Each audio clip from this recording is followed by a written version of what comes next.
Hi guys! Samahan niyo akong i-customize si Rumi from K-pop Demon Hunters doll na nabili ko sa TikTok shop. Mura-mura lang yan guys. You can check my yellow basket.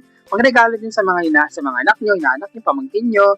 And kung gusto niyo magpa-customize ng doll like this, you can message me here on TikTok or sa Blue app. Yun nga guys, pangregalo ko siya sa pamangkin ko. Naisip ko na i-level up pa siya para mas closer siya dun sa costume niya sa movie dun sa anime K-pop Demon Hunters. Nag-add ako ng accents, ng sequins, tapos gold na mga belt. Tapos sa boots naman, bumili ako ng boots ito sa TikTok shop. Super mura lang yan, 50 pesos. Walang mabiling white kaya pink na lang. Kinaraya ko na lang nail polish. And for the sword, wala talaga siyang sword. Ginawan ko na lang. And this is it.